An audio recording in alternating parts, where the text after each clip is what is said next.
Well, hello and good evening on this magnificent Monday. I hope you all are doing well. I am home again, and I am so grateful to be back. And today we are going to be reading Deuteronomy chapter 4. Why Deuteronomy chapter 4, Myesha, after we've gotten all the way up to Deuteronomy chapter 11? Because I forgot chapter 4. So we're going to do chapter 4, and then I have to come back and do the follow-up for today's chapter. Actually, it's supposed to be 12. So I'm going to do that after this one. But nevertheless, we're going to go ahead and get started. And now, Israel, listen carefully to these decrees and regulations that I'm about to teach you. Obey them so that you may live, so you may enter and occupy the land that the Lord, the God of your ancestors, is giving you. Do not add to or subtract from these commands I am giving you. Just obey the commands of the Lord your God that I am giving you. You saw for yourself what the Lord did to you at Baal Peor. There the Lord your God destroyed everyone who had worshipped Baal, the god of Peor. But all of you who were faithful to the Lord your God are still alive today, every one of you. Look, I now teach you these decrees and regulations just as the Lord my God commanded me, so that you may occupy them in the land you are about to enter and occupy. Obey them completely, and you will display your wisdom and intelligence among the surrounding nations. When they hear all these decrees, they will exclaim, "How wise and prudent are the people of this great nation! For what great nation has a God as near to them as the Lord our God is near to us whenever we call on him? And what great nation has decrees and regulations as righteous and as fair as this body of instructions that I am giving you today? But watch out.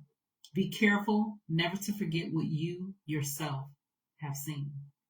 Do not let these memories escape from your mind as long as you live.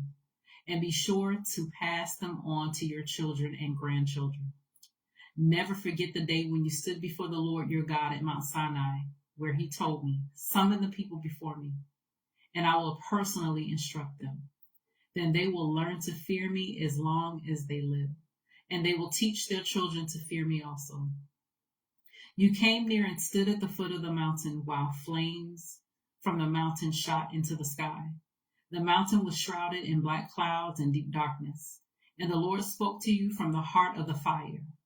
You heard the sound of his words, but didn't see his form. There was only a voice.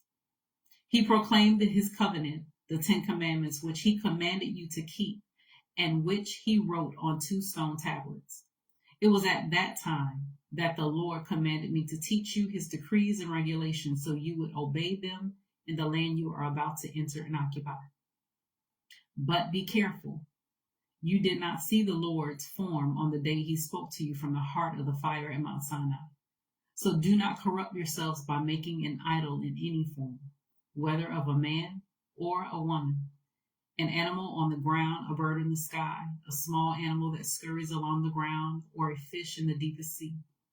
And when you look up into the sky and see the sun, moon, and stars, all the forces of heaven, don't be seduced into worshiping them.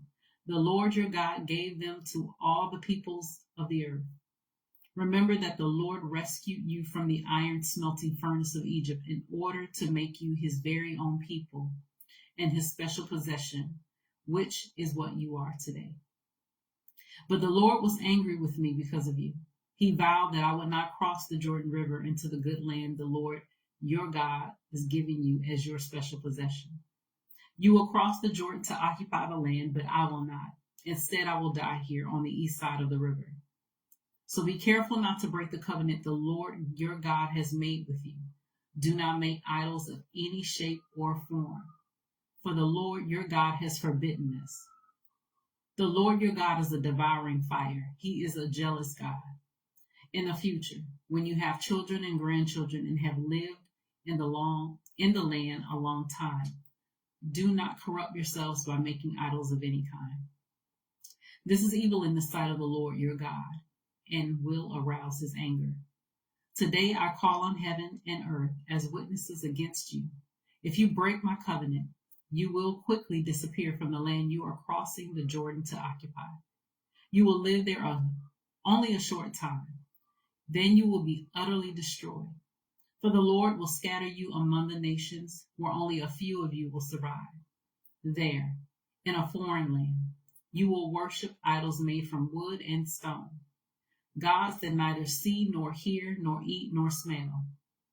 But from there, you will search again for the Lord your God, and if you search for him with all your heart and soul, you will find him. In the distant future, when you are suffering all these things, you will finally return to the Lord your God and listen to what he tells you. For the Lord your God is a merciful God. He will not abandon you or destroy you or forget the solemn covenant he made with your ancestors. Now search all of history, from the time God created people on the earth until now, and search from one end of the heavens to the other. Has anything as great as this ever been seen or heard before? Has any nation ever heard the voice of God speaking from fire as you did and survived? Has any other God dared to take a nation for himself out of another nation by means of trials, miraculous signs, wonders, war, a strong hand, a powerful arm, and terrifying acts? Yet that is what the Lord your God did for you in Egypt, right before your eyes.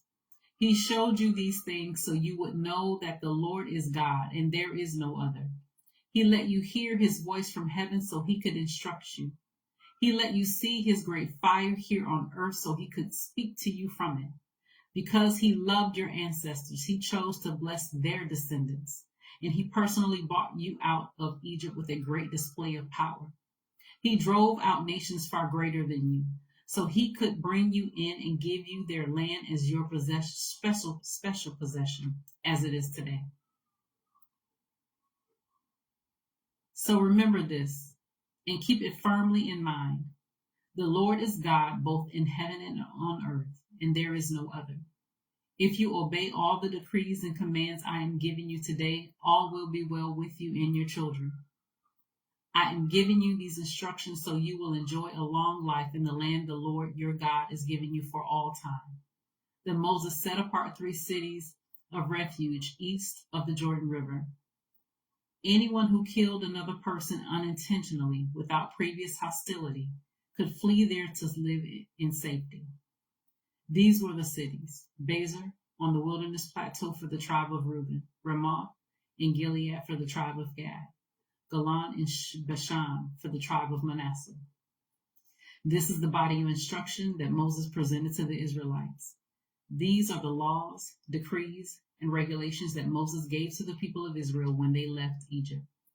And as they camped in the valley near Beth Peor, east of the Jordan River, this land was formerly occupied by the Amorites under King Sihon, who ruled from Heshbon. But Moses and the Israelites destroyed him and his people when they came up from Egypt. Israel took possession of his land and that of King Og of Bashan, the 2 Amorite kings east of the Jordan.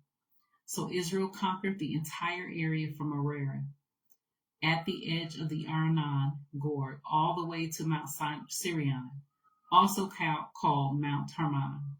And they conquered the eastern bank of the Jordan River as far south as the Dead Sea, below the slopes of Pisgah. So that was Deuteronomy chapter 4 from the New Living Translation. Continue to search the scriptures daily to see what is true. Allow Holy Spirit to illuminate the word into your heart, your mind, and your soul, bringing knowledge, understanding, and wisdom, and most of all, revelation of who God is, his true nature, his character, and how much he truly, truly loves you. You guys take care. God bless, and see you next time.